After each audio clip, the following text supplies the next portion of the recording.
Faithfulness is the word. There's a place for you on the battle line. Engage in the fight for America's families. Visit afa.net and then take your position. A message from the American Family Association. This is American Family Radio, a listener-supported ministry of the American Family Association.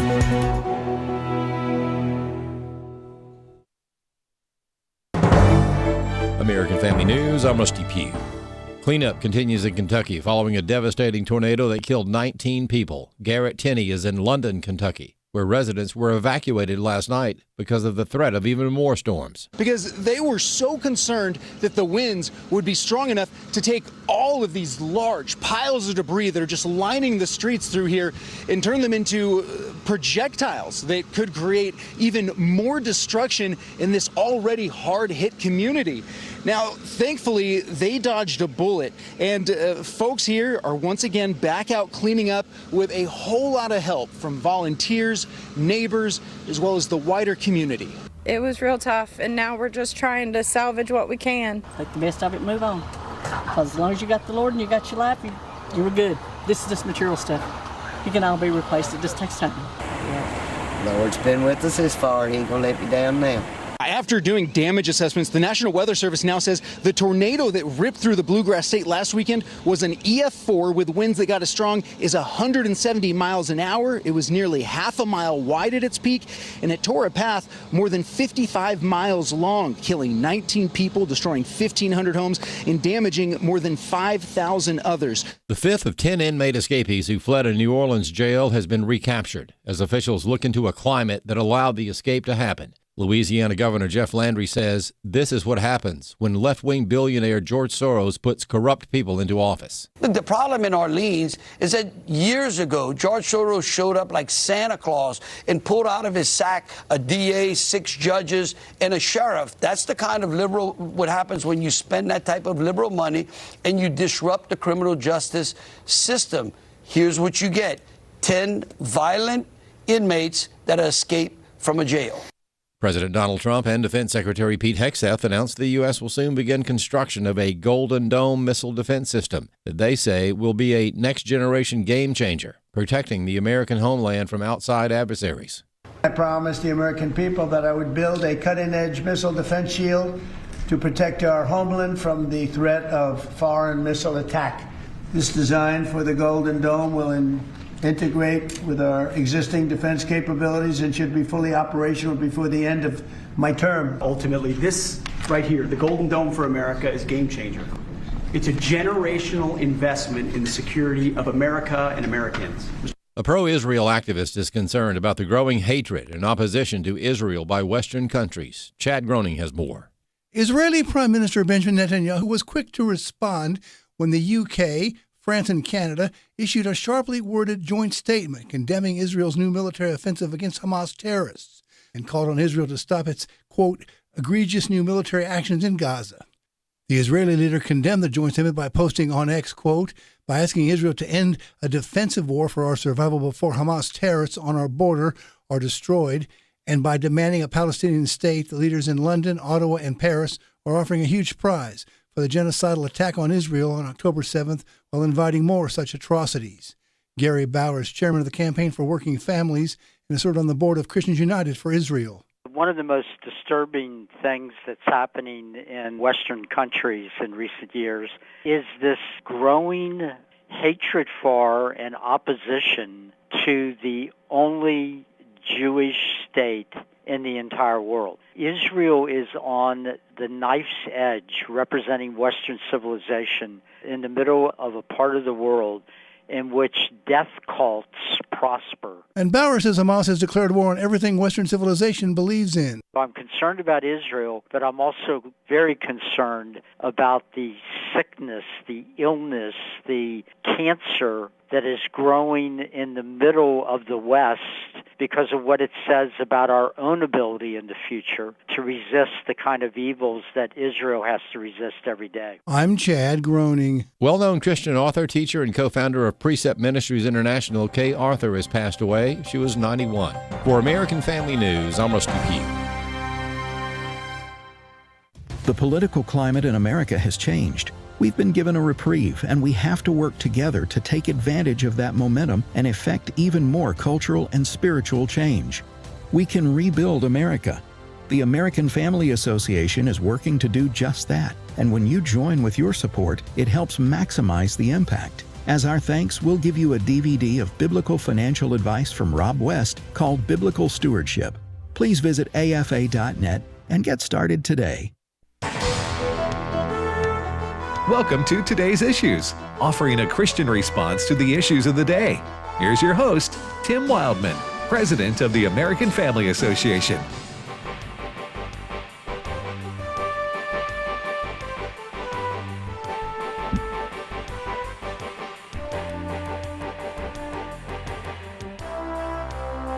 Hey, good morning, everybody, and welcome to Today's Issues on the American Family Radio Network. Thanks for listening to AFR on this Wednesday, May the 21st, 2025. Again, thank you for tuning in. Joining me in studio is Ed Vitagliano. Good morning, Ed. Good morning to you, sir. And good morning, Fred Jackson. Hi there, Tim. And Brother Chris Woodward. Good How morning. you doing? Doing well. Trying to silence my watch. What kind of watch you got there, Chris? This is what they call a smart watch, and I wanted to make sure it doesn't ding when I get an email or a text. Is it smart? I can make calls on it. I can go all Dick Tracy and like talk to Fred on my phone. All right, I look at Fred, who's of a different generation. He's got a dumb watch. You got an old dumb watch, Fred, from the 1970s. I got those hands that move. I did quit I never liked watching a watch and wearing a watch in the first place, and then when the cell phone came along that had the clock on it, I just ditch it. I actually saw something on social media. This just shows you how many years you, Tim, and Fred and I, how many years we have behind us. Okay, in the rearview mirror. In the rearview mirror. This was a social media. There was somebody's podcast. I have no idea who these two guys were. But the younger guy was saying, why do people always say a quarter to? And he thought it was talking about some kind of monetary thing, something about money. And the other guy was trying to explain to him that a quarter of something is just, like 25%, and it's an hour, and so it's a quarter of an hour until 5 o'clock. Right. And this young guy was having a hard time comprehending just the expression because we're used to the hands on a clock or a watch. It's a quarter to. So is that going to phase out, I guess? I guess. There was a story at some point in the not too distant past. In this news cycle, it's hard to tell time. But it seems like at some point in the last 5 years, it was a story. I think maybe it was Daily Mail. But kids in the UK, I think, were having difficulty telling time on like an old school clock on the wall at school. Like kids today are not necessarily using that like they should be. Right. And so it's the whole can we have a digital, kind of clock thing.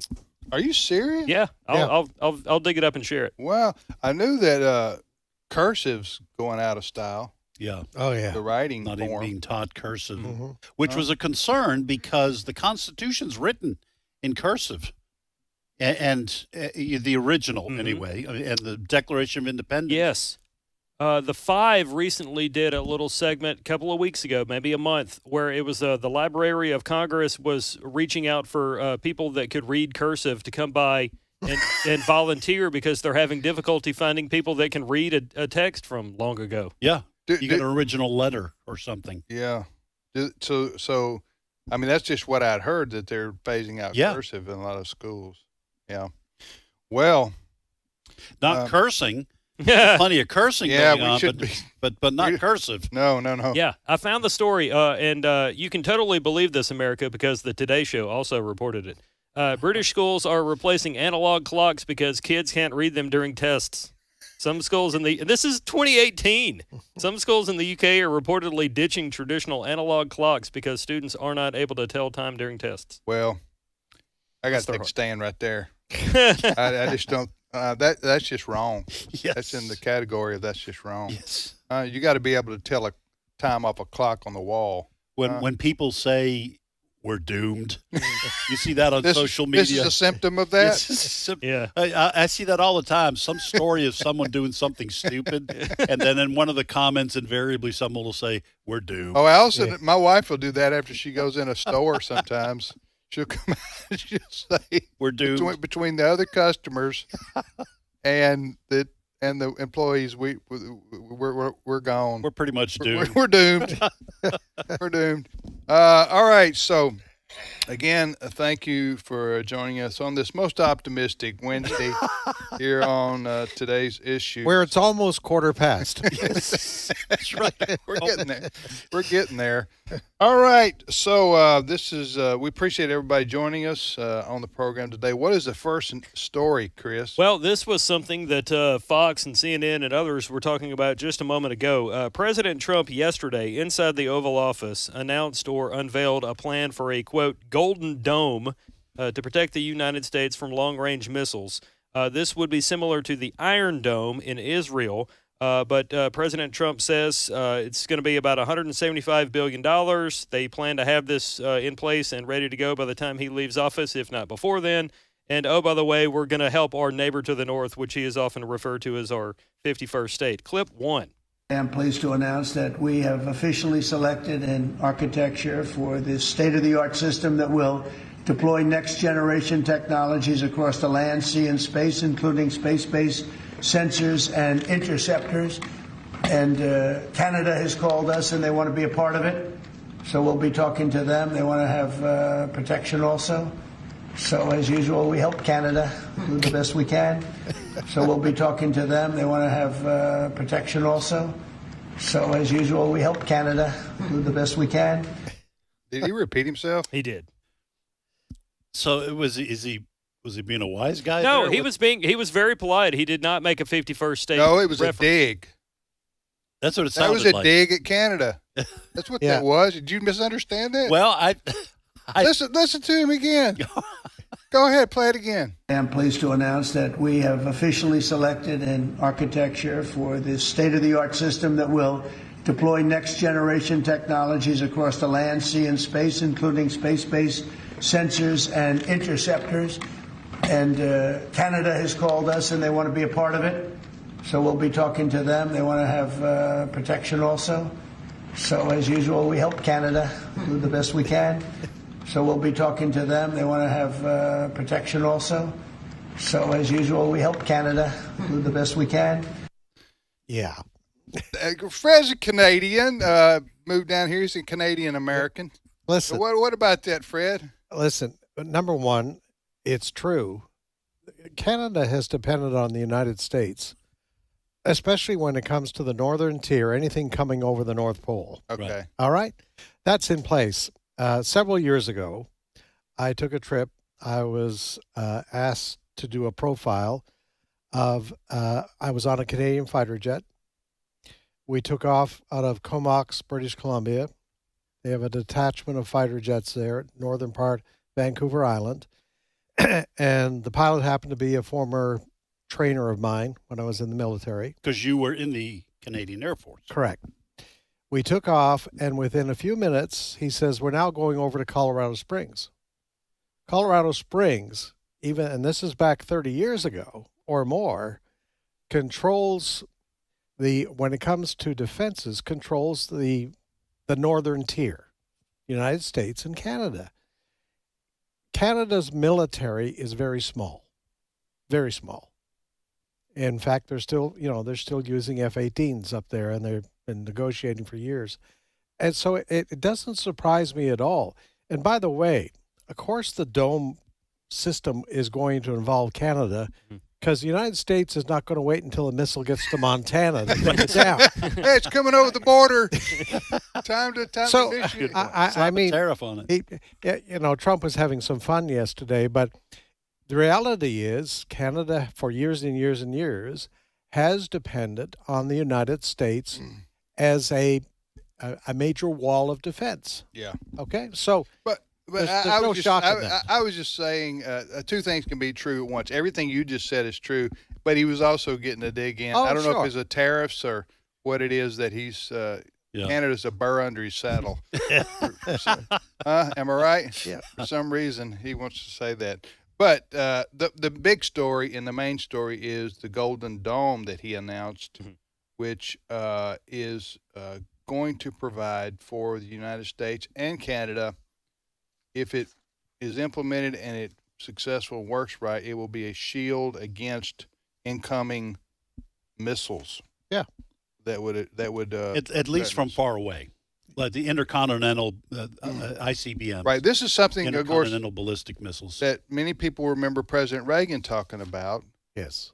Strategic Defense Initiative, I think it was called at the time. Star Wars. It was mocked. That was a term of derision. Star Wars is what Democrats. the liberals called it, because they said, so it never was built. Huh? I didn't know. No, of course, they've been working on it since Reagan. They've had numerous tests, but they're missile on missile. So what is it, President Trump? What is the Golden Dome exactly? Somebody explain. It would be a sophisticated modern version. So of it's that. not missile on missile. It's more of a it's shoot down with something else. Yeah, I'm guessing they would use lasers, right? Did you said something in our story meeting? Israel is developing a laser system, which is be cheaper than what they call their Iron Dome right now. Israel actually has, and we have a story on AFN.net right now. Israel has a combination system. We refer to overall what Israel has an Iron Dome, but they also have the Arrow, which is designed to intercept long-range missiles. They also have David's Sling, which they use, which was developed with the U.S. to intercept medium-range missiles. And then they have the Iron Dome. And we've seen that a lot over the last few years. But they are developing what they call in Israel the Iron Beam. And this is I helped them with that one. Okay. With the name or the... No, we just creating it. Laser technology. But here, according to the AP story on this system, using the laser beam would only cost a few dollars a piece. Can you imagine a defense system where you can shoot down an enemy's missile for a couple of bucks? Because right now, if we go after them with a drone, it's a couple of $1 million. Every time Israel shoots down something, it's a couple of $1 million. Well, and hardware. And the missiles that they use to intercept incoming missiles, those are expensive too. Very. And I'll tell you something else. It's expensive it's even less cost efficient to shoot down a drone with a missile. All right, and that's basically what we've been left with. We've been working with lasers for years as well. Yeah. So the idea is you could use a laser just to knock a drone out. Yeah. Rather than $2 million missile to take a drone out. Yeah. All right. Why is China upset about this? China is being public about their criticism about what President Trump announced yesterday, this Golden Dome to protect the U.S. and Canada from missiles. This is laughable that China would respond this morning by saying, you're not being nice, United States. Basically, that's what they're saying. They're saying this, the Golden Dome has a strong offensive nature.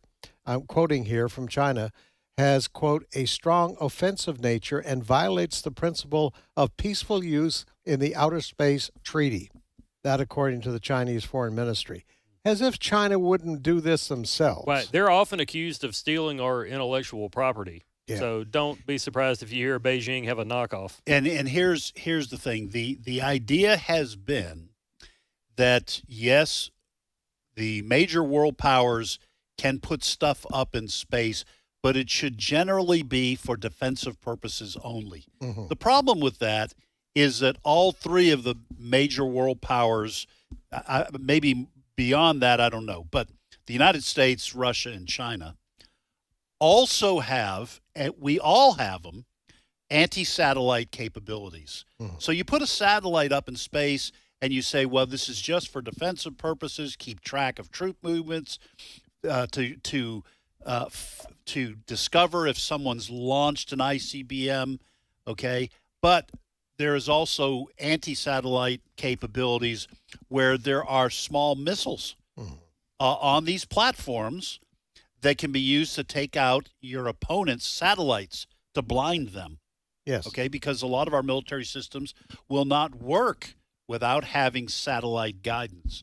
So for China to say that the United States has, with this Golden Dome, will have offensive capability in space is laughable and hypocritical, because China, Russia, and the U.S., at least those three, maybe more, I don't know, they have offensive capability already in space, I'm pretty sure. And if you don't believe Ed, you need to go watch the movie Space Cowboys.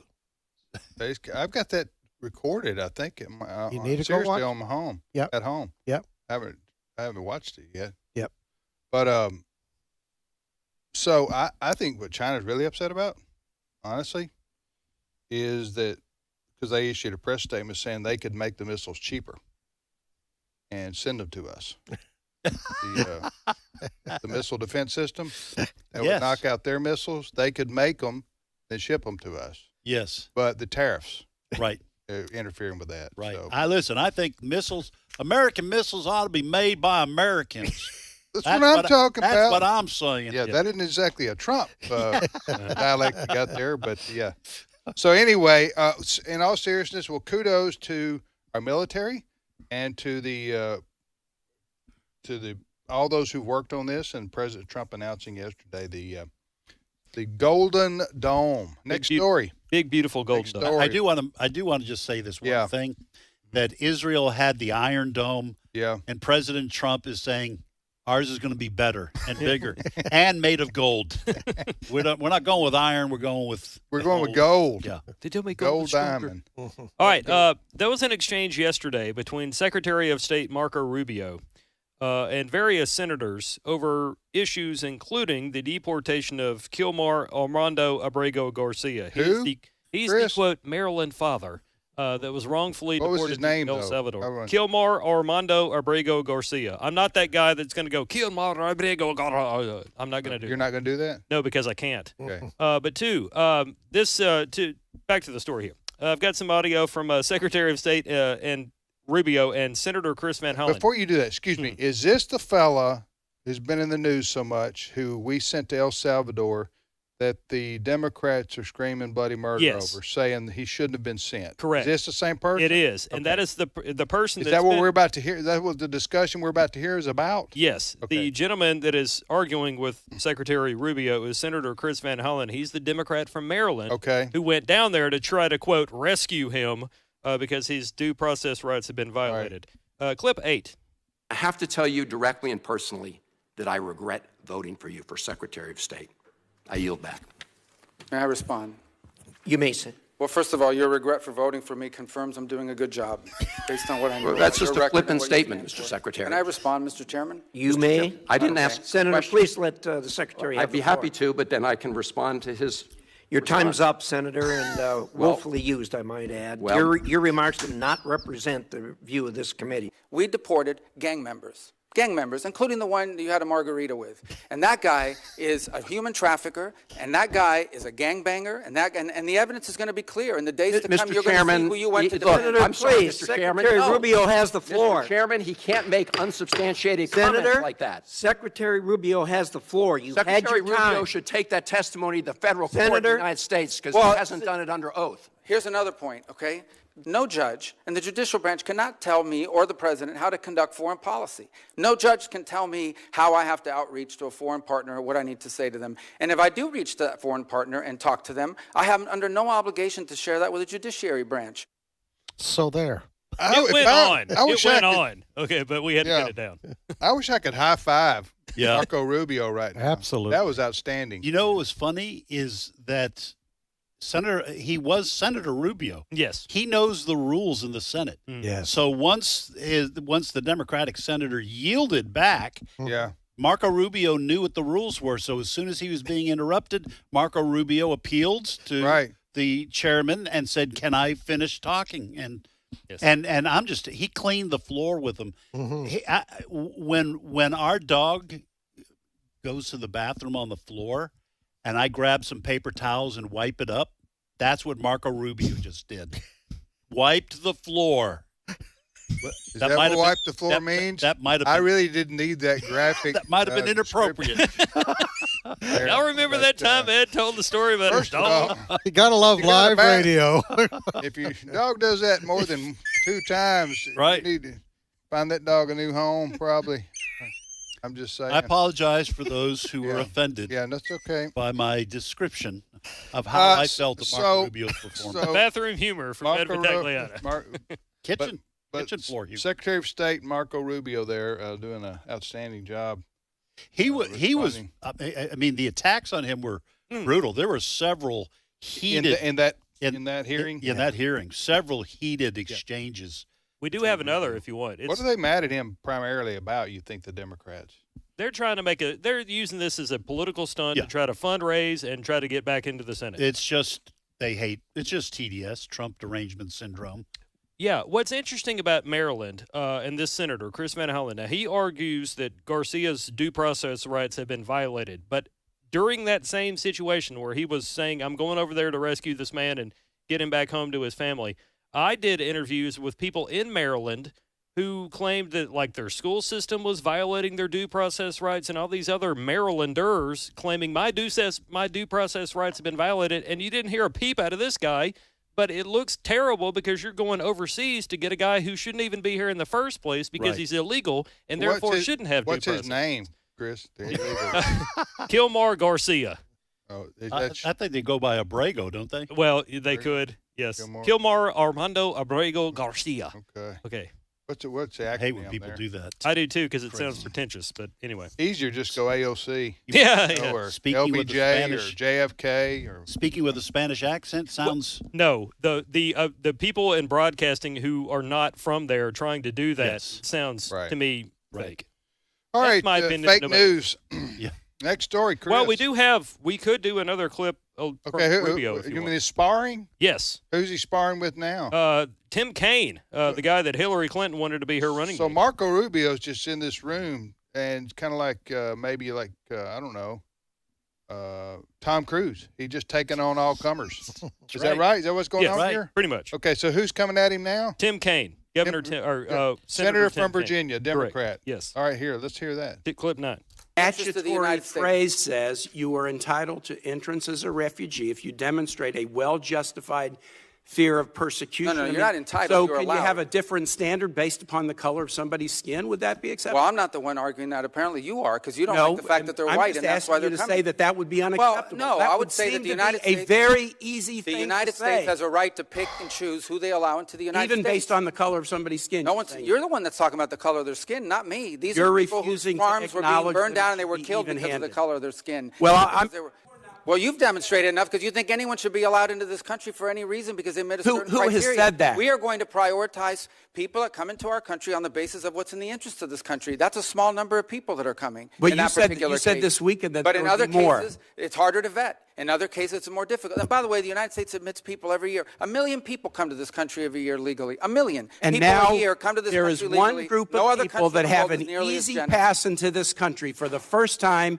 this administration has said Afrikaners get an easy pass and refugee programs for the remainder of the world are shut off. And you can't say to the American public that we should apply this statute in an even-handed way. No, I I'm think it should shocked be at that, applied in a and I way. yield No, well, you back. shouldn't be shocked. It should be applied in the national interest of the United States. What the Democrat there is upset about is there's a bunch of white people from South Africa coming here. And it's not even a bunch. It's not even a bunch. What, a few 45? thousand? Was it 45? Oh, no, it's a really small number. I said a bunch. How many? Some. Like, I don't know. I'm going to look and say, I think it was like 45 or something. Like 45 total?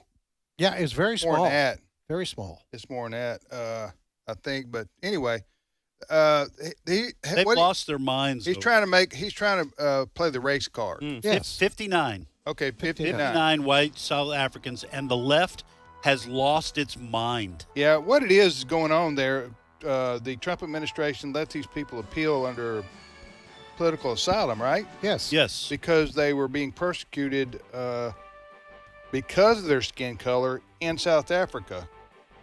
And because of that, the Trump administration allowed them 59 people. Come on. Yeah. And this guy's making a big deal out of this. Yes. Yep. When we've had millions of people from all kind of colors from all over the world Right. come into our to the U.S. under Biden, and he didn't care. This guy didn't give a rip then. Right. But 59 white people come here from South Africa. And it sounds like it's very dangerous in South Africa for these Some white people, farmers. the white farmers, yeah. We'll be back momentarily. Stay with us.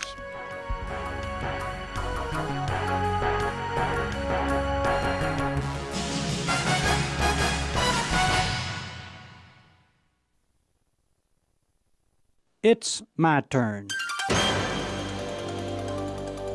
Here is your host for My Turn, Don Wildmon.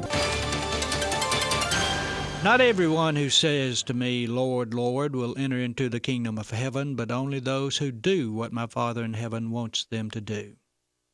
Let me tell you a true story. Once there was a church that wanted to construct a new building.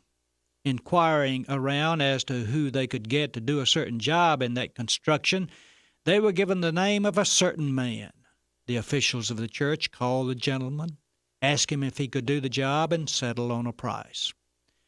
When the work had gone far enough for this man to come and begin his job, the church officials had to call him about 3 times to get the man to the construction site. He held up progress for about 2 or 3 days. And after he got to the site and got on the job, he was met by the church minister. The minister remembered meeting the gentleman before at a downtown store and remembered that the man had impressed him as having an excellent knowledge of the Bible. Upon recognizing the man, the minister was sure that the church had gotten the best man for the job. After he had finished with this first part of the job, he sent the church a bill. The bill was considerably higher than the amount that had been agreed upon, but the church said nothing and paid the man the full amount. They thought perhaps this was to cover part of the labor that was to be done in the future. When it came time to call the man back to do the next part of his work, it took several phone calls to get him to come. He again held up the progress of other workers, but finally he came, did his job as he worked very slowly, and the other workers managed to work around him. During this time, the minister of the church was surprised to find out from the man that he was a teacher of a Sunday school class. When it came time to call the man back a 3rd time and get him to do his work so that finishing touches could be put on the building, he was very slow about responding. The church officials called him several times, and each time he promised he'd be there the next day. Getting near to the scheduled date that the building was to be used, the officials explained the situation to the man again, and he promised them he would be finished so that they could move in as scheduled. He came to the building, worked a short time, and left. Finally, in desperation, the church officials called another man to finish the job.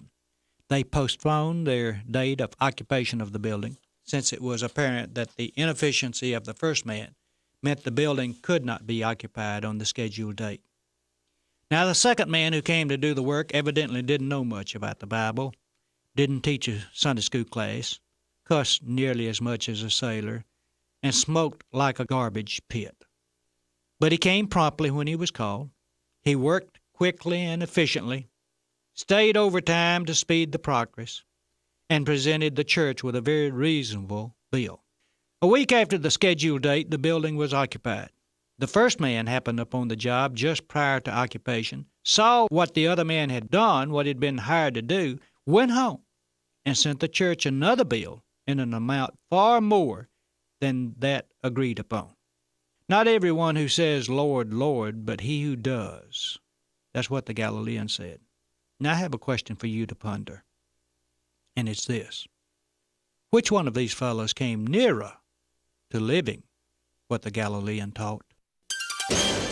This has been My Turn with Don Wildmon, a production of the American Family Association. What no eye has seen, what no ear has heard, and what no human mind has conceived, the things God has prepared for those who love Him. 1 Corinthians 2:9. American Family Radio. This is today's issues. Email your comments to comments@afr.net. Past broadcasts of today's issues are available for listening and viewing in the archive at afr.net. Now, back to more of today's issues. Hey, welcome back, everybody, to today's issues on the American Family Radio Network. I'm Tim with Ed, Fred, and Chris. We thank you for listening to AFR. Hey, you may have heard some of our radio spots mention this, but I'll just mention it here too. We are leading a tour to the Holy Land in March, like next March. And my wife and I were leading a tour to the Holy Land, and we've been, I don't know, 27 or 28 times over the years. My dad taught me how to lead tour groups back in the 80s. He started doing it in the 60s. He would lead. Wow. He would lead tour when groups. he was pastoring. Yeah, he would lead twice a year. He would go, because when you were a Methodist pastor at that time, and I'm sure this was all denominations, you were in poverty, unless you were at the First Church. Right. You know, that's where God usually calls pastors. Yeah, that's you Right. pray for. God, please lead me to the First Church. To the First Church, where I can get a decent salary. You ever notice that? It's rare. I was in the ministry, Tim. I noticed it. It's just rare that God calls pastors from First Church down to the little country church. The little country church with 27 members. When I came, you notice how that works? When I came here to work in 1996 here at American Family Association, that was the first time I ever had health insurance. There you go. That'll tell you something. There you about go.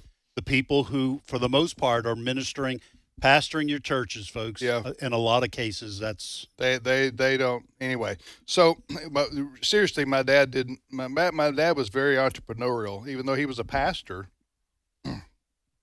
He wrote books. Back in the '60s, so he did other things to bring more income to the family. Yes, to provide, because he had 4 children, and I mean, so one of the things he did was he led tours to Israel. Yeah. And also Greece and Italy and some other places. So places with Christian history. Right. And so so that's how I learned the trade, so to speak, of leading groups to Israel, and I've been doing that. Dad, about in the 90s sometime, he said, I'm not going to do it anymore. It's all yours. It's very hard work. Yeah, you plan everything and recruit everybody and get everybody over there and make sure everybody's happy, get to see what we said we would see. So we're going to Israel in March, and we're all, Wesley and Walker, my sons, are also leading a group to Greece on what we call the Footsteps of Paul tour. So they'll be going all around to the churches mentioned there in the Bible, in Greece. Yeah, that sounds fantastic. They're going to be visiting there.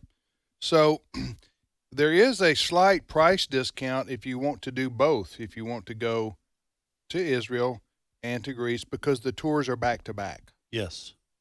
Now, they're separate, but you can do them back to back. Yes. Now, it means you're going to be going home. You're going to be away from home for 2 weeks. Right. 2.5 weeks, maybe. I don't know what the exact date count is, but I'm just saying if you want to do that, we have that possibility.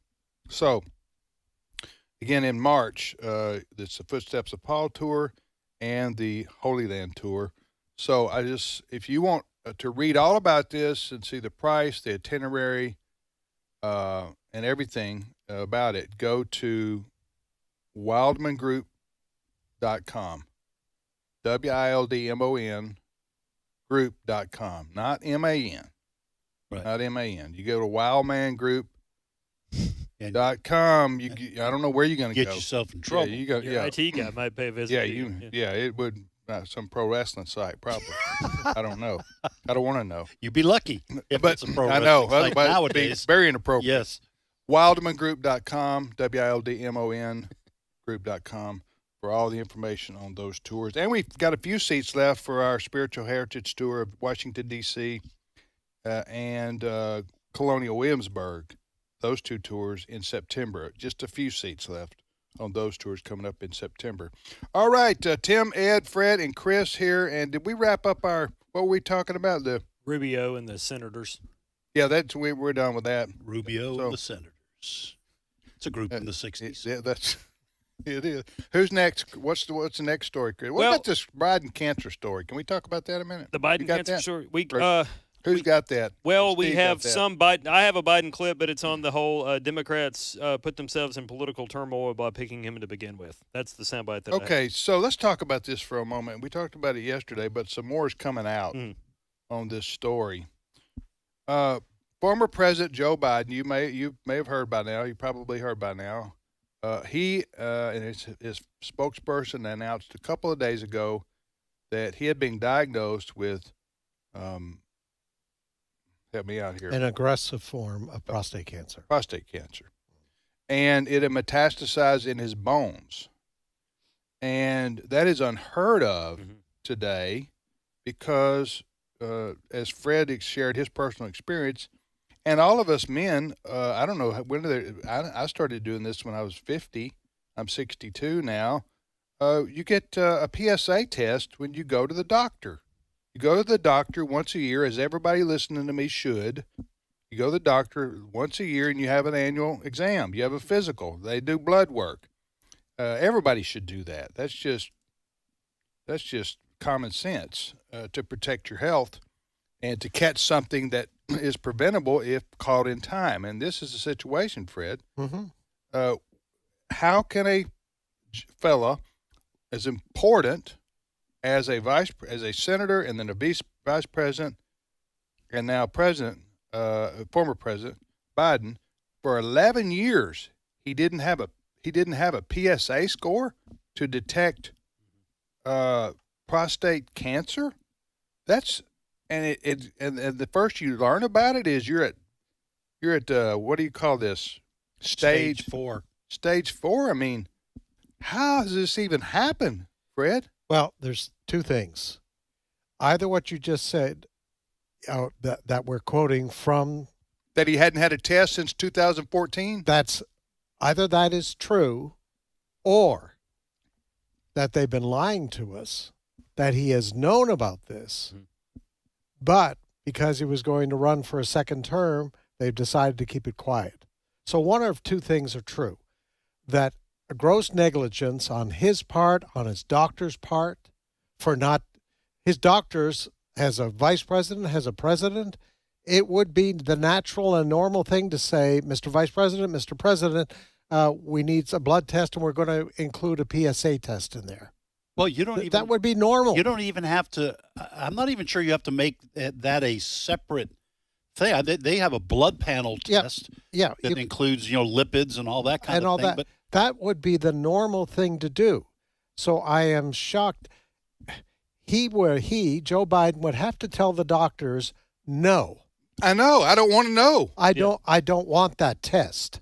Okay. Yeah. Right. Yeah. Or he had the test. They were aware of it, but for political reasons, they decided to hide it from the American public. Well, yeah, because listen, why in the world would you opt out of you would have to intentionally opt out, because I know that, and this is true of everybody. In January, every January, I go to the doctor. They do the blood panel. They come, they do the, and they tell you, okay, Well, and he said, the doctor said to me, your PSA looks great. And I said, I didn't say this, but I just knew that was a normal reading on your blood work like everything else. So I didn't have to say when I went in, hey, I want a PSA test, like you were saying, Ed. Yeah. You don't have to say I want a PSA test. It just comes with the blood work results. Right. Well, they test your sodium, your potassium, everything is in there. Yeah, so I don't. This is unbelievable because you don't do a test. It's okay. I don't mean to sound morbid, but his chances of survival are slim. Mm-hmm. Right. And everybody knows that now. And of course, his age anyway. What is he? 83, something like that. That's would be a tough age to survive cancer of any kind. But you get a cancer that's metastasized, I should say, from a cancer that is routine in our society for men 50 and older, and is very, very treatable when caught early. That's why they do the test early. Right. I mean, a very high success rate, as Fred experienced, on treating it and getting rid of it. And you don't even test. Again, I sound like I'm just flabbergasted. I am. I don't know which one of those scenarios to believe. Fred, the ones you described. Ed, what do you? Well, listen, this is just very confusing because I can understand someone saying they don't want, and I, despite being fairly graphic in the first segment, there is another way of testing that's a little more invasive. It's a second. Well, okay, but what I'm saying is, I can understand someone saying, "Oh, I don't want that test." Okay, but the PSA test, like we've been saying, is a no-brainer. It's just a part of your regular panel, and okay, this is elevated. This is elevated. This is what we got to do. However, on the other hand, I say, well, if he did have the test and they found cancer, why wouldn't you have treated it? Mm-hmm. Now, that becomes the next question. Did they try to treat it, and now it's still metastasized and got into his bones, but there's been no indication that he was undergoing cancer treatments? Yeah. So I don't know. I'm like you. Well, I'm bewildered. I think, to Fred's point earlier, if you just take the most sinister view of this, which I tend to, honestly, the way they tried to cover his dementia. Right. Mm-hmm. That's where I was going. Yeah, if he, speak. Well, Chris. that's the thing. Like, we have all these questions, and they may have answers, but the American people, I think, have a right to be suspicious of anything the Biden family says at this point, because it is very clear from well-documented evidence that they were hiding the fact that he was not all there mentally for years. And so anything they say at this point, you have to take with a grain of salt, because they were clearly lying or being deceptive. Right. For a couple of years. About his mental acuity, as they say. Anything they say about his cancer, I tend not to believe based on the campaign. What presidents do now, do they use their own doctor? Because Biden did right here, and his doctor he needs to come forth and defend himself or say what happened, because this is a dereliction of duty. Or what do you call it in the medical profession? Malpractice? Malfeasance? Well, I don't know if it's legally. If Biden told the doctor, hey, I don't want to know what my PSA score is. I just don't want to know. He would have to do that. I don't want to know what the PSA score is. Or the doctor knew the PSA score indicated likelihood of cancer, and he didn't tell Biden that. Oh, no. That's to me, that's probably the least likely. But now there may, in terms of publicly speaking out, this is probably doctor-patient confidentiality. How about this scenario? How about it's as simple as this? He finds out, Biden does, that in 2016 or whatever it was, what was the last test he had, 2014? 14. He finds out in 14 that he's got elevated PSA. And then he says, well, I don't want to have another test done with my PSA score, and I don't want to know, because if I know and I have to be treated for cancer, then that is going to disqualify me. My political career's over. Right. So I'm going to roll the dice, and because I don't know, I don't have to explain to the public why I have dealing with cancer, and hopefully I won't get it. And normally, Fred, you can chime in here. Does that make sense, what I just said? Yeah. Normally, it's a very slow-growing cancer. It is. Prostate cancer. So at least with Tim saying, that could make some sense in terms of I'll take my chances that this doesn't mean, first of all, just elevated PSA score doesn't mean I have cancer, but even if I do, I can still continue on. I mean, you can have an elevated PSA score without it being cancer. Right. Yeah, that's true. And it usually has something to do with obstruction or something of that nature. And they have a way of treating. They can actually shave the prostate gland. Yeah. So there's that possibility. But with him now announcing that he's got an aggressive form that is metastasized, that tells me either he knew and didn't want the public to know, or he made a decision. I want to be tested for this. Right. I'm going to win. That's what his doctor needs to say now, and to protect his own credibility. Yep. But because they use their family doctor for this, and So their doctor needs to, in my opinion, needs to come out and defend himself and say, hey, they didn't want this done, and I abided by their wishes. But anyway. The timing of this is also very suspicious because they came out with this breaking news story after he was being hammered in the media from even people on the left about the fact that they had covered up his mental decline. So even that, now, Americans are automatically suspicious of anything the media and the government tells them. Okay, we're born that way. I tell you what, this doesn't make his wife look very good. It does not. No. Again. All this? Again. Huh? Mm-hmm. Right. I'll never forget after the debate in Atlanta when he just totally, the one that Jake Tapper's talking about, where Biden lost the election, he just or had to withdraw soon after that because it was so bad. I'll never forget his wife, Jill Biden, said, then the first lady, you did so good, Joe. Yeah. You answered every question. Yes.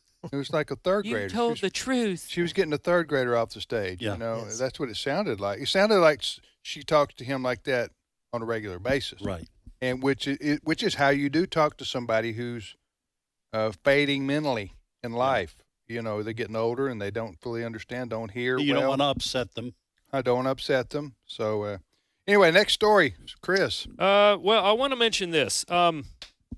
It involves a new law in Colorado. Colorado Not has anything about wiping the floor, though, no. right? Okay. Colorado has a new law that they've updated their anti-discrimination law out there to the point that no one in public can misgender somebody. You have to use somebody's preferred pronouns. Well, you're going to hear a lot more about this, America, in the coming weeks and months because groups including Defending Education, formerly known as Parents Defending Education, are now taking the state of Colorado to court over this very issue. I have audio this morning from Defending Education attorney Sarah Parshall-Perry, the daughter of Craig and Janet Parshall, and she says that you cannot force an individual in Colorado or anywhere to communicate a message with which they do not agree. Clip 10. That's precisely what the state of Colorado is doing right now in a modification to its previous public accommodations law, known as the Colorado Anti-Discrimination Act, or CADA. They have actually added a provision now requiring that anyone who is in a public accommodation, a public facility, and that's any organization, any business, any facility that is open to the public, no matter how big or small, which is a fairly broad definition in and of itself. They have actually now added a provision that anyone who is in a public facility has to refer to a transgender person by the pronouns that that person uses or the name that person uses. Well, that's going to require plaintiffs like our organization and our individual members to be forced to affirm lies and communicate messages with which they don't believe. One of their clients is the medical organization known as Do No Harm, which has been going around the country challenging things like DEI laws and these kinds of laws, saying, I have to be able to tell somebody the truth when we're talking about gender dysphoria or whatever else. Meanwhile, even teachers could be in trouble over this, or news media. Even parents. Yes. This law, now, this is not, this law does not reach into the home insofar as two parents together might be saying to their child, no, Timmy, you're not a girl. I don't think the law applies to that. But in custody battles between divorcing parents, this law allows a mother, for example, to say, I want my husband to lose custody because he refuses to use my son's female pronouns. Right, and that's not an exaggeration. There have been cases in other states. Texas, for example, has had custody battles like that where the mom wants to transition the son against the dad's wishes. It happens. So I can't believe this law passes constitutional muster because it goes against freedom of religion, the First Amendment rights, freedom of speech, goes against freedom of the press. Because this has to do with, I'm guessing, celebrities in Colorado. Right. That if you dead name, which is you call someone by their, like Bruce Jenner. Bruce Jenner now goes by Caitlyn Jenner. If you refer to, quote unquote, Caitlyn Jenner as Bruce, that's considered dead naming. Right. You are using the name that transgender person no longer uses. This a colossal failure. It's a state law. Yes. It's been passed, signed by the governor. Mm-hmm. I don't know. Some of these blue states are dangerous to live in, honestly, for these kind. Your livelihood can be. Look what happened to the baker out there, the florist, the coffee shop. I'm talking about in Colorado. Yeah. Yeah. Well, the florist area. was up in Washington. And right now there's a pastor who owns a coffee shop. He's going through That's H E double L. Yeah. With the LGBTQs who are they're harassing him and suing him and all kind of things. So go ahead. But there is a victory on this front from the United States Supreme Court yesterday. Yes. And it involves a Republican state legislator in Maine where she identified a guy who was playing in girls' sports as a guy. And the Democrat-controlled legislature and governor there in Maine said, we're going to take away your right to say or to vote on anything in the legislature. We're not going to allow you to, even though you've been elected by your people. If you do what? No, they're punishing her. It was retaliation. Yeah, they're punishing her for saying this guy who won I forget what the sport was. Oh, I got you. Track and field. And because you identified him as a guy instead of a girl, we're basically going to silence you in the legislature. And the United States Supreme Court yesterday, and Chris has this story. Yeah. United States Supreme Court yesterday said you can't do that to Maine. Good. Yeah. Good. And by 7-2 ruling. All right. There's a hand clap right there. Right. Good for the Supreme Court. I'll post it on our Facebook page. I think Sotomayor and Ketanji Brown Jackson were the two that said don't do that. Really? Yes. Shock. Ketanji? Yeah. Ketanji what? Ketanji Brown Jackson is her name. Okay, and what's the other? Sonia Sotomayor. Yeah. Now, this story is on AFA.net, right? AFN. As well as AFN. AFN, I'm sorry. Yeah. It is. AFN for American Family News. Yes. Yeah.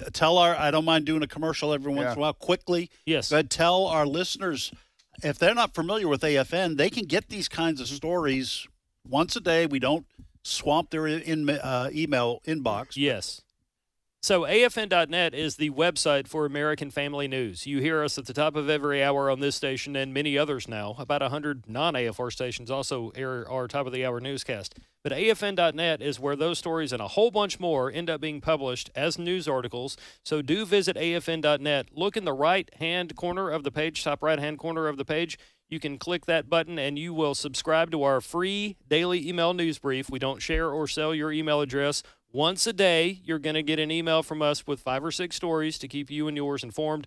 Again, it is free. You've probably heard me plug that at the end of newscasts. And we will share this story on our Today's Issues Facebook page about Laurel Libby, the name of the representative there in Maine.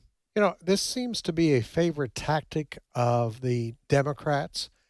If you don't go along with our political agenda, we will silence you. Yes. We will take your freedoms away because we disagree with something you said. Right. I hope people are just grasping this. And they will turn around and claim that they're the party of love and tolerance. Yes. Yeah, it's shocking. You know, Justin Trudeau taking away the bank accounts of truckers. He didn't Canadian agree with. Prime Minister. Yes, the during former COVID. Prime Minister. Yes. It is that the left believes we're going to punish and silence you because we don't like what you believe. And this is not just over here in North America with the blue states in the U.S. and then countries like Canada. This is happening over in Europe as well. Yes. In Scotland, in England, other places. You can expect a knock at the door by the police if you say something that goes against DEI or the homosexual agenda. Yep. It's pretty amazing that the places where freedoms and liberties were born or flourished yes. Are facing a direct assault on those liberties by the party that used to claim to be the champion of those liberties. Yes. All right. Thank you, Chris. Thank you. All right. We're going to take a short time out for news from our American Family News team. And then we'll be back momentarily with more of today's issues with Steve Paisley Jordahl. Stay with us.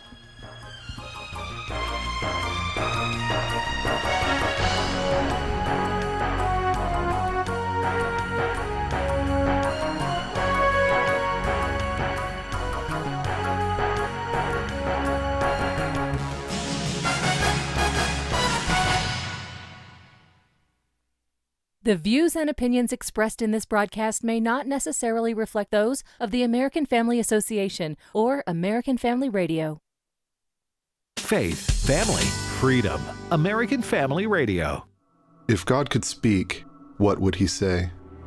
The Bible subjects itself to historical verification. He says, we saw this.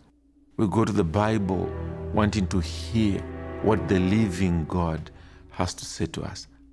When God speaks, what does he say? The God who speaks. Visit stream.afa.net. This is American Family Radio, a listener-supported ministry of the American Family Association.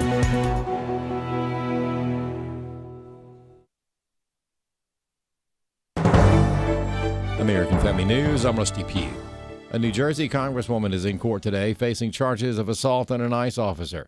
LaMonica McIver was among a group that tried to force their way into an ICE detention facility that housed violent, illegal alien gang members. We were there to do our jobs, and that is what we were there for. However, this situation is tense, very unnecessary situation. You know, this was created by ICE. We definitely did not go there for this situation. But constitutional law professor and Fox News contributor Jonathan Turley says McIver is about to find out it doesn't work that way. Well, I doubt seriously that the congresswoman is going to make this argument in court because it's legally absurd. The fact that you went there for an oversight or legislative purpose is beside the point. You can go to a bank for a legitimate purpose, but if you rob the bank, that's a problem. If you go to a facility to ask to be let in and they refuse and then you storm the gate, that is also a problem. Both of those are crimes. Article 1 does not give members of Congress authority to force their way into federal facilities. Congressional Republicans are pushing ahead with a budget bill that would advance much of President Trump's agenda.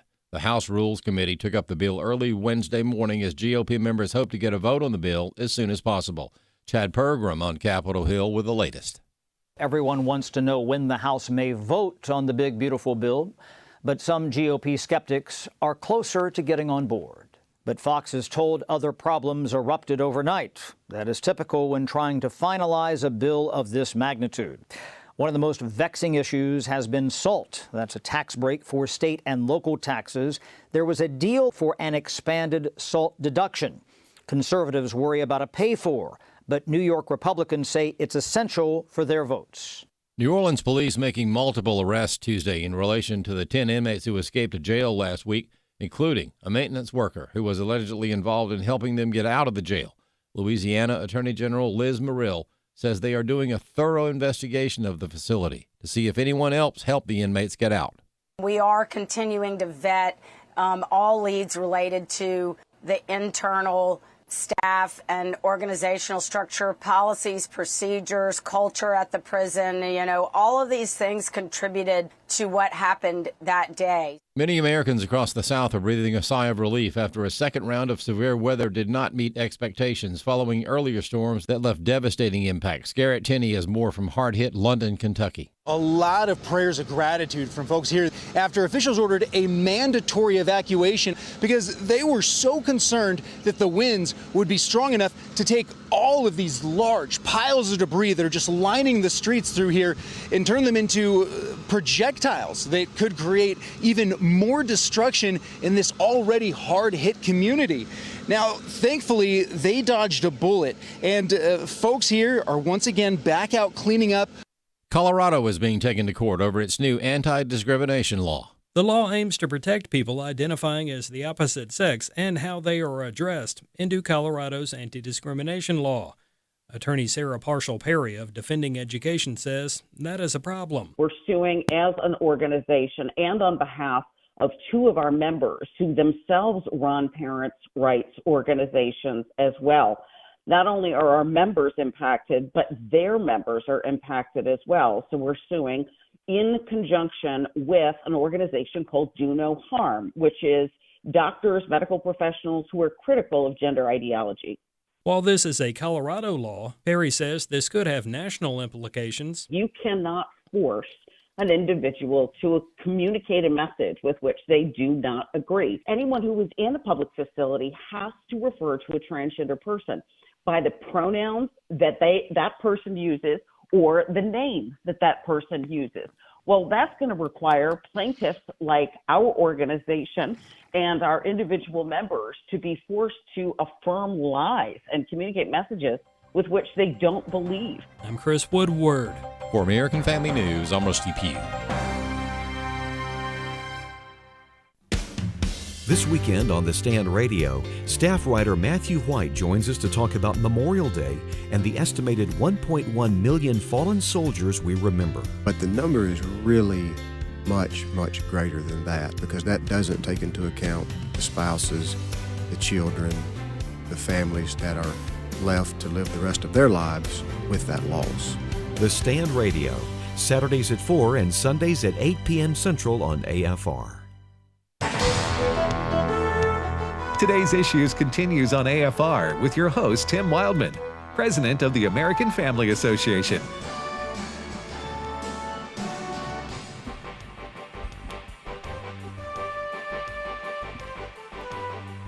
So, welcome back, everybody, to today's Issues on the American Family Radio Network. Tim, Ed, Fred, and now joining us in studio, Steve Paisley. Jordahl, good morning, Brother Steve. Good morning, everybody. Steve, can I ask you something? You may. Since Tim gave you, and it is now your nickname. Yep, I hear it all the time. Steve Paisley Jordahl. Yeah. Does that put you under, because you come in just about every day with a Paisley shirt, do you feel pressure now to live up to the nickname? I rotate them. I don't have enough to wear Paisley every day. So listen, the guy pays my salary. I'm going to go ahead and lean into it. Right. Lean it. You ought to create your own line of Paisley shirts. I could. Yeah. Yeah. The Steve Paisley Jordahl collection. There you go. I mean, if it works for the first time I saw Steve, and then he had the Paisley, I was thinking, I didn't know anybody that wore Paisley anymore. Right. You know, like it screams 70s. But some people must, because these are new shirts that he wears. Which Someone's is fine. making them. Retro. Yeah. But I don't know. Paisley may still be popular. So I don't know. I think it started when I first started here. For some reason, I don't remember why I did it, but I wore a tie almost every day, right? Yeah, I remember that. And I was trying to lead by example. No one was following, so I figured, let's just ditch that. But a lot of the ties are Paisley, and I think that might have started it. But no, I do. We have visitors that come through.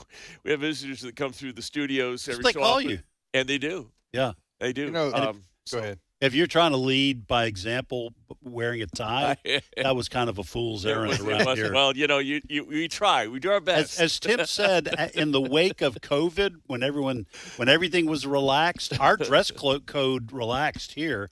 And Tim said one time, he said, I guess you can wear anything but pajamas here. Well, I remember maybe I've told this before, but when I was working for Focus, when I first started, the dress code was a shirt and tie. You didn't have to wear the jacket inside the office, but it was. That was a lot of people remember that back not too long ago. I started there in 2002 and everything. Here's what changed our dress code at Focus. When people who with Focus started appearing on national news like Fox to do hits on whatever, and they had to dress down to go on national television because it was a blazer and shirt with no tie. Right. The powers that be, I think with Doc even, said, well, maybe we're pushing a little too hard. If you have to dress down to go on national television. Right. Listen, in terms of dressing up, a shirt with no tie and a suit coat that's nice. I think that looks good. That's business. But casual. A tie is, when I went to an all boys Catholic high school, it was suit coat and tie. Yeah, and every day, and in the ministry a lot was suit coat and tie, but. Now I would pay someone to not have to wear a tie. I just had a collection of them that I like. Brad, are you interested in this like I am? This is I don't even know if we need to be here, Fred. Okay, I'll keep on going. Go ahead. One last thing. Wiping the floor with me. When I was at Focus, down the street from us was Compassion International. They had their headquarters there. They had the same dress code we do, except they instituted what they called a Casual Friday. But you had to buy in. In other words, they had some nonprofits that they helped support. They had some initiatives that they want to support. If you wanted to pay $10 toward whatever initiative that Compassion had going, you got to wear jeans and a nice That's jeans and a shirt. $40 a month if you wanted to. You don't have to. It's voluntary though. But yeah, but they decided to make a fundraiser out of it. Casual Fridays. Sounds like volunteer extortion. That's what it sounds like. You know, okay, so yeah, if you look at pictures from probably be 10 years ago, 15 years ago at least, then it's the way, especially men, I guess, women too, because women, they just like wear the leggings all the time now. The what do you call it? Lululemon? That's like Lululemon. Lululemon's like a big international brand now. Is it? Okay, Yeah. you had me. Lululemon. You've never heard of it? No. I tell waitresses You've heard of it, Brent. when they ask me what I want to drink, I'll tell them water with no Lululemon. Yeah. Well, I don't know. anyway, you find that written in seashells in the sand on your walk. It's a big clothing line for women. Okay. Especially so they're basically tights. Especially the leggings. Yeah. Yeah. Anyway, but I mean that just goes along with the way that our clothing has become more casual in our everyday life experience. Okay, I'm just gonna say this. Okay, and no, I just remember growing up, 60s in our church. And this is the acceptable for men. Yeah. Oh yeah. Dark suits, only white shirts. If you wore a colored shirt, you were gone liberal. Right. I mean that. You'd gone liberal. Yeah, really.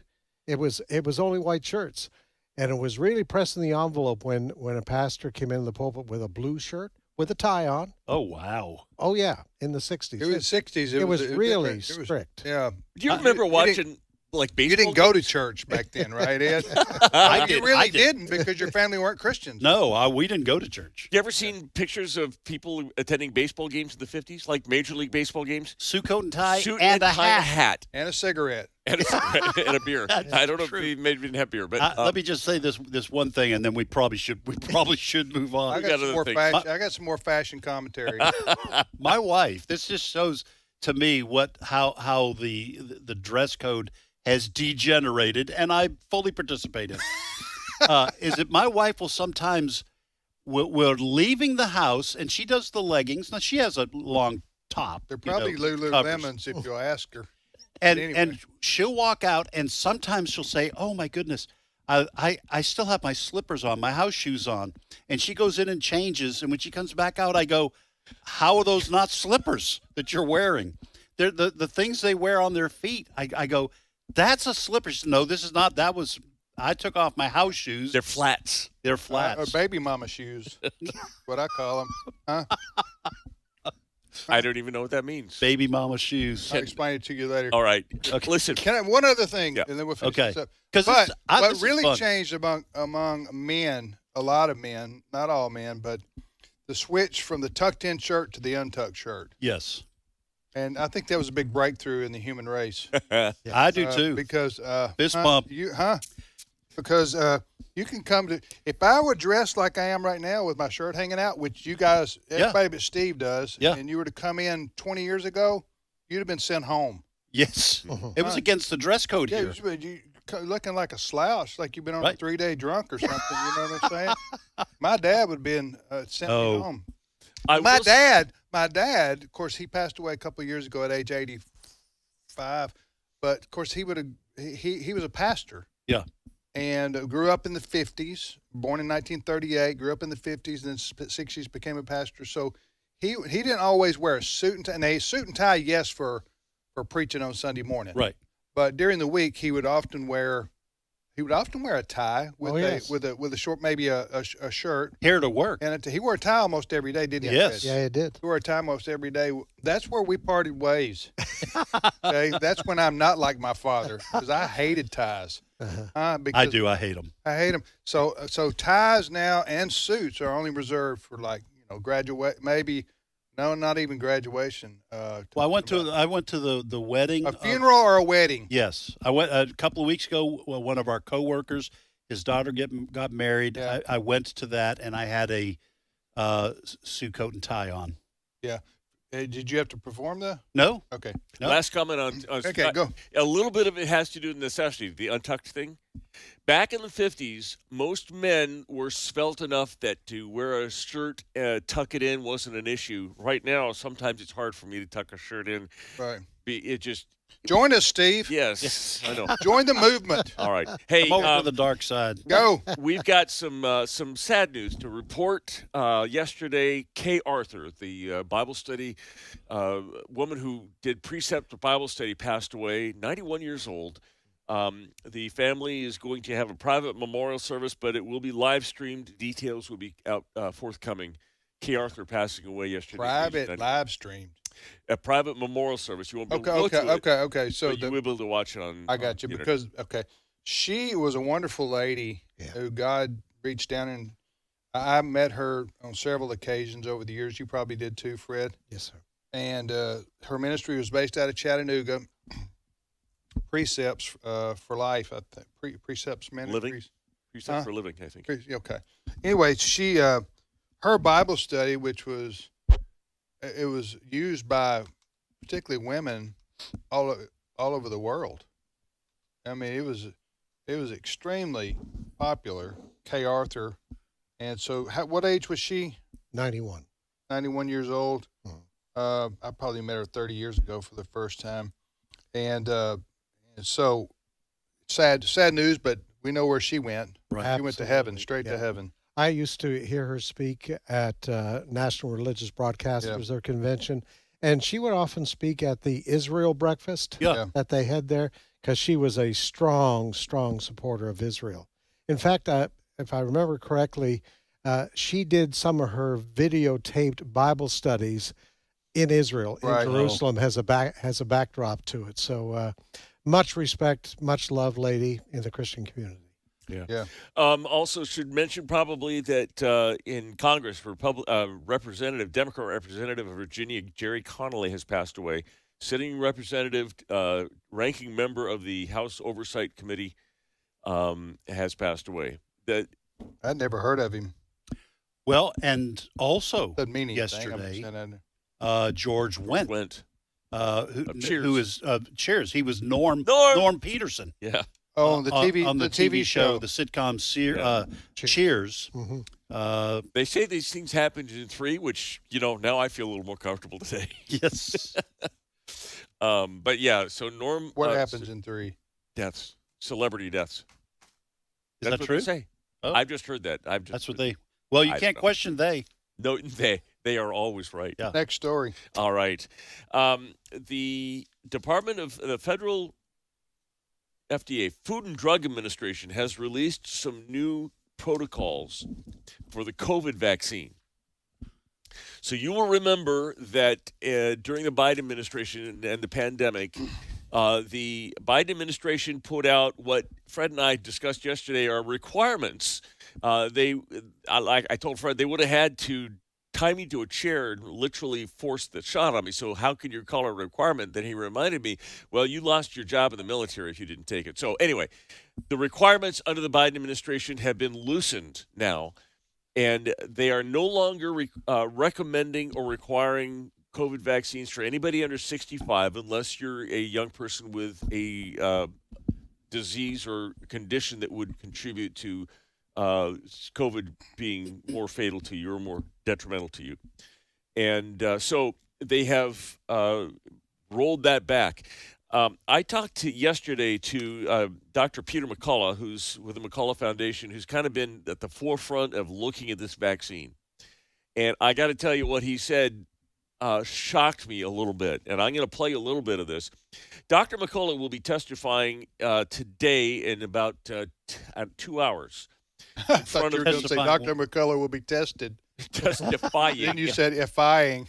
Oh, okay, never He'll mind. be in front of the Senate House Homeland Security Committee talking about these things. And one of the things he's going to be talking about is the death rate from the COVID vaccine. And this really kind of shook me a little bit when I heard this.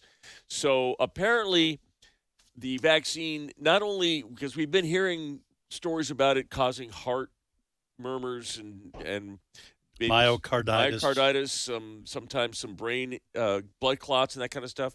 Listen to what he said when he talks about maybe it was even worse than that, cut 13. At this point in time, this change is long overdue. In fact, it lags the present data that indicate the COVID-19 vaccine should be removed from the market completely. We're approaching 20,000 deaths reported to the U.S. CDC vaccine adverse event reporting system at a conservative underreporting factor of 30. That means 600,000 Americans have lost their lives due to the COVID-19 vaccine. The vaccine, not COVID itself. I wanted to look up and see how many Americans died of COVID.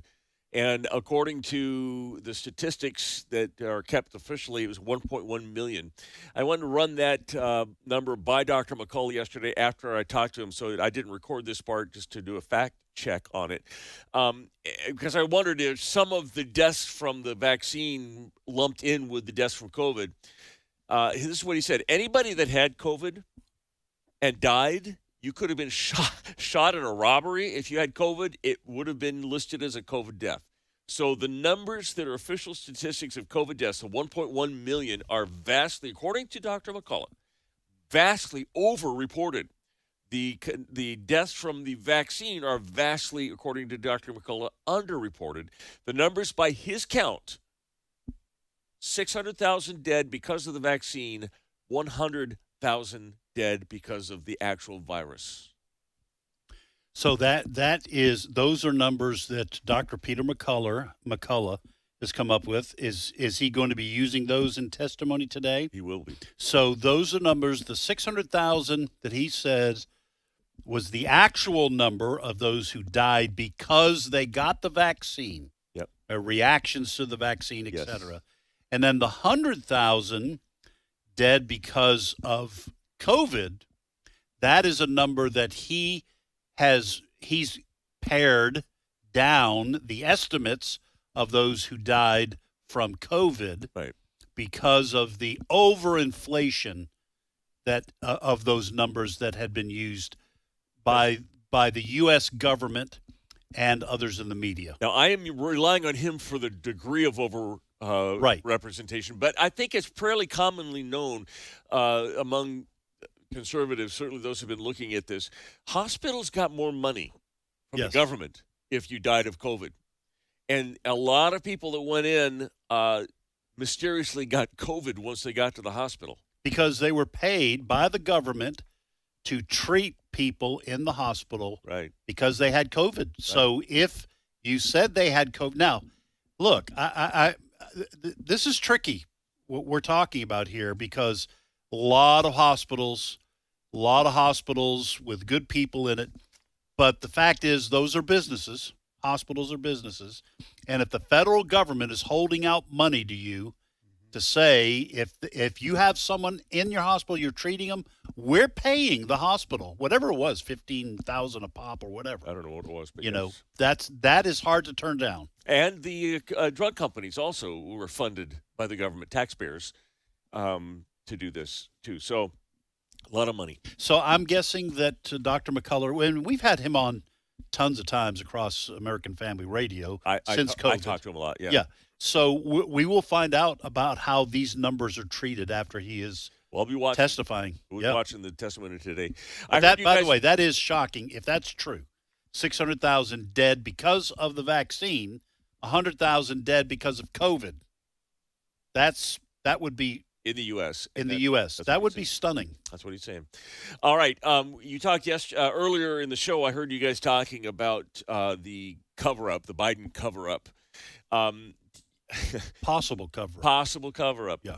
Well, one of the people who's kind of admitting to being part of the cover-up is Jake Tapper. Jake Tapper's got a book coming out. CNN's Jake Tapper? CNN's Jake Tapper has a book coming out, and he is doing the media rounds, and in some cases, his feet are being held to the fire. I want you to hear a discussion that he had with Megyn Kelly. So Jake Tapper, for the entire Biden presidency, it to many people appeared that he downplayed obvious mental decline. Right. Cancer wasn't in the discussion at the point, but the mental decline was everywhere as far as conservative media and just the eye test. The guy couldn't find his way off a stage. There's something wrong. And the mainstream media, including Jake Tapper, covered it up, according to many. And now Jake Tapper is writing a book about how the media covered it up. I want you to listen to this conversation he had with Megyn Kelly, cut 12. You didn't follow up on the fact that he was falling up the stairs, that he was losing his train of thought regularly, that he was slurring, that he was incomprehensible, that he was getting lost on the White House lawn. You sat right across from him and you asked none of that, notwithstanding the fact that he had promised you he would be fully transparent about his health issues. That's true, but I did ask him about his age and the fact that the American people had concluded that even though he said whenever anybody brought up the subject of his age, watch me. And I said, yes, they're watching you and they are concerned that you were too old for this job. But you know as well as I do that there's a way of, you can say, hey, there's this poll on your age, or you could say, you just forgot that Jackie Walorski was dead. You asked where she was moments after watching a videotape tribute to her. You lowered the flags at the White House after she died. This happened 13 days before you sat with him. There is a way of pressing a man like that on the actual infirmities to bring it home to him and to the audience, and you didn't do it. That's the job of a journalist right there. Yes. Megyn Kelly do it. Megyn Kelly, and here's why. You want somebody on your show. Megyn Kelly needs people like Jake Tapper on her show to get views.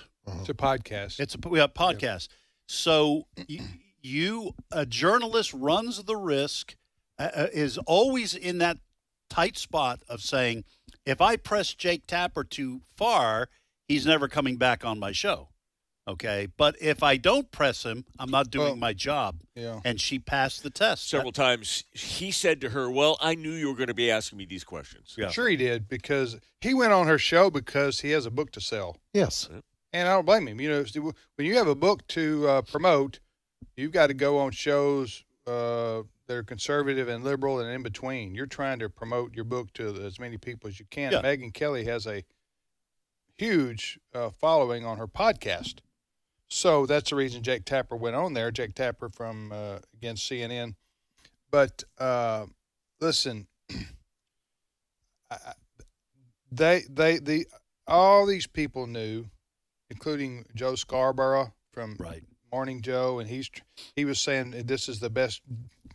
In March of last year, he was saying this was the best Biden ever, and things like that. And then he tried to, yesterday I saw where he was trying to explain his way out of that one, and it just wasn't, he wasn't getting off the ground with that explanation. What it was, sometimes things are as simple as what they appear to be. What it was almost all these people like Jay Tapper and Joe Scarborough, they're all liberals. 90% of them in the mainstream media are liberal Democrats. Joe Biden was their guy. Donald Trump was an anathema. Right. Had to be stopped. He's Hitler. So if we have to stop Hitler, we don't want to hurt our guy. Right. We don't, by reporting he has dementia or reporting, that he's what everybody knows to be true. We're just going to pretend like everything's okay. Yeah. Why? Because we have to pretend. Otherwise, Trump wins. Right. So, listen, I don't mind if you do that, as long as you don't call yourself objective journalist. Right. Yeah. Just say, we're for our team, and our team is Democrats, and we may work for NBC and CNN and the New York Times and whatever, but we can't let the other team win, so we're going to do everything we can to promote our side. And if it means we have a dementia-riddled president, that's fine, as long as it stops. Right. Right. Bad. Orange man bad. Orange man bad. Remind me, tomorrow I want to play some Jon Stewart. He has a hilarious take on the book. Okay. Also, one of the friends of the ministry texted me beforehand and said we need to pray for Joe Biden because this whole thing about the cancer and everything, he's not got a long time on this earth, regardless of cancer, and he needs Jesus. Oh, that is a biblical. Amen.